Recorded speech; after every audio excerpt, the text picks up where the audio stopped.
Hello guys, দেখুন আপনারা হয়তো অনেকে ডিমের ঝোল খেয়েছেন। আমি যেভাবে বানাই সেটা আপনাদের সাথে আজকে শেয়ার করব। দেখুন প্রথমে আমি এখানে নিয়ে নিয়েছি আলু আর ডিম। দেখুন আলুগুলোকে বড় বড় করে কেটেছি আর নিয়েছি ডিম, এটা ধুয়ে নিয়েছি। এবার এটাকে আমি একটু সিদ্ধ করে নেব। দেখুন সিদ্ধ করার জন্য আমি এখানে ডিমের উপর দিয়ে দিচ্ছি হচ্ছে হাফ চামচের এটাকে সিদ্ধ করতে বসিয়েছি। এর মধ্যে দিয়েছি হাফ চামচের মতন লবণ। এটাকে দিয়ে আমি এবার এটাকে সিদ্ধ করে নেব।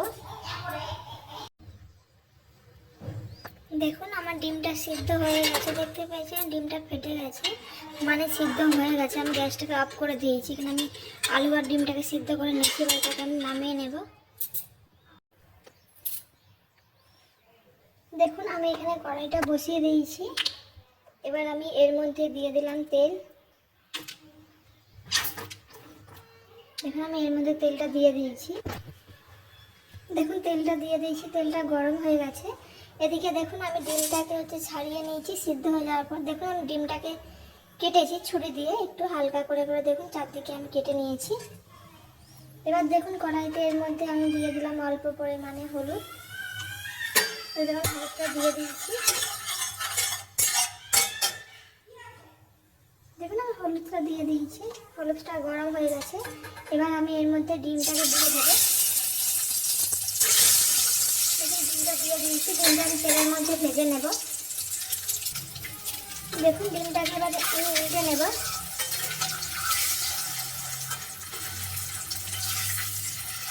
দেখুন আমি উল্টে পাল্টে ভেজে নেব ডিমটাকে।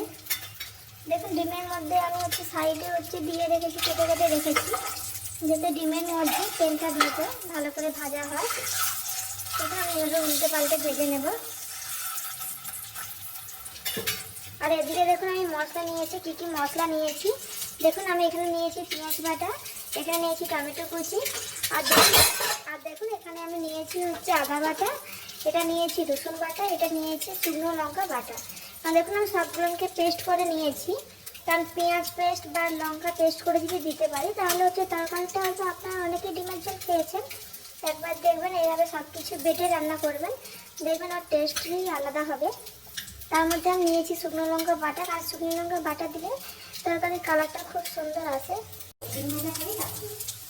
দেখুন এদিকে আমার ডিমটা ভাজা হয়ে গেছে, লাল করে ভাজা হয়ে গেছে। এবার এটাকে আমি নামিয়ে নেব। এবার দেখুন কড়াইয়ের মধ্যে যে বাকি তেলটা আছে, তেলের মধ্যে আমি যে আলুগুলো সিদ্ধ করে রেখেছিলাম আলুগুলোকে দিয়ে দিচ্ছি।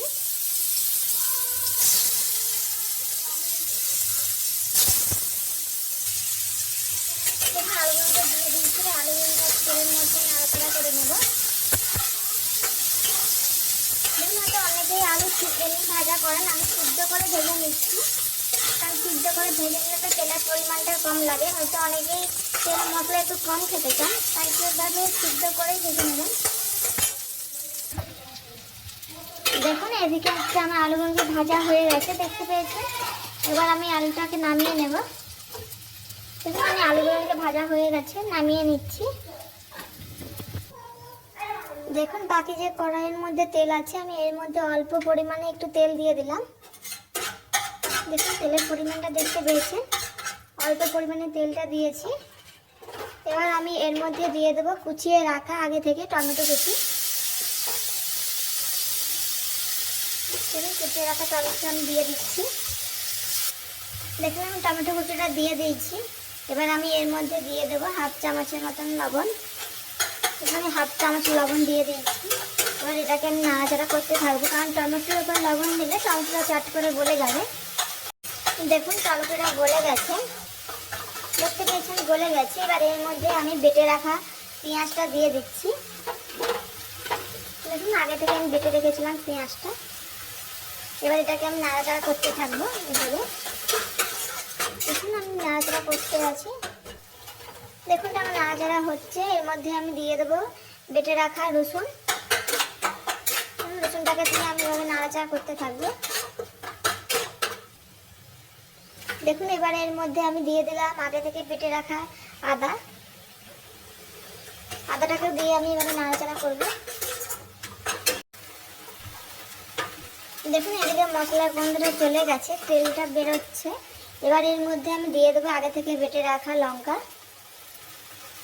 আমি লঙ্কার সাথে দিয়ে দেবো, ওর সাথেই একসাথে দিয়ে দেবো আমি এখানে অল্প পরিমাণে হলুদ।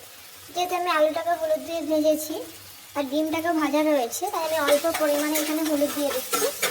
হলুদ দিয়ে আমি এভাবে নাড়াচাড়া করবো। এর মধ্যে আমি দিয়ে দেবো অল্প পরিমাণে জল। জলটা দিয়ে দিয়েছি, জলটা দিয়ে আমি নাড়াচাড়া করবো। একটুক্ষণ আমি নাড়াচাড়া করতে থাকবো এইভাবে। দেখুন মশলার কালারটা কত সুন্দর এসেছে। এর মধ্যে দিয়ে দেবো আমি আর একটু অল্প পরিমাণে জল। দেখুন জলটা দিয়ে আমি এবার একটুক্ষণ নাড়াচাড়া করবো। দেখুন জলটা ফোটা শুরু হয়ে গেছে। এবার আমি এর মধ্যে আগে থেকে যে ভেজে রেখেছিলাম, ভেজে রাখা আলুগুলোকে দিয়ে দেবো। দেখুন আলুগুলো আমার দেওয়া হয়ে গেছে। এবার আমি এটাকে নাড়াচাড়া করবো।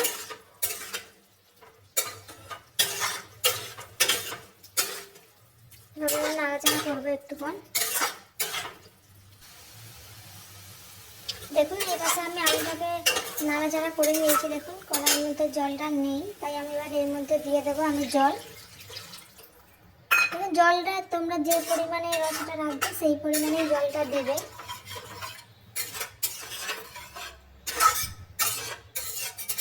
দেখুন আমি জলটা দিয়ে দিয়েছি।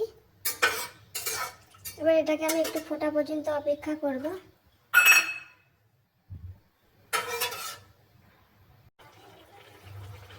দেখুন এদিকে আমার তরকারিটা ফুটে গেছে। এবার আমি এর মধ্যে দিয়ে দিলাম ডিম। ডিমটা দিয়ে নাড়াচাড়া করেছি। দেখুন তরকারির কালারটা কেমন হয়েছে, আপনারা সবাই একবার বলবেন তরকারিটা কেমন, কালারটা কেমন এসেছে। হয়তো অনেকে ডিমের ঝোল খেয়েছেন, কিন্তু সব কিছু মশলা বেটে রান্না করবেন, দেখবেন স্বাদটাই অন্যরকম হবে। দেখুন এটা আমার ফুটে গেছে, হয়ে গেছে। দেখুন এটা ফুটে গেছে। এবার এটাকে আমি নামিয়ে নেব। গ্যাসটা আমি অফ করে দিচ্ছি।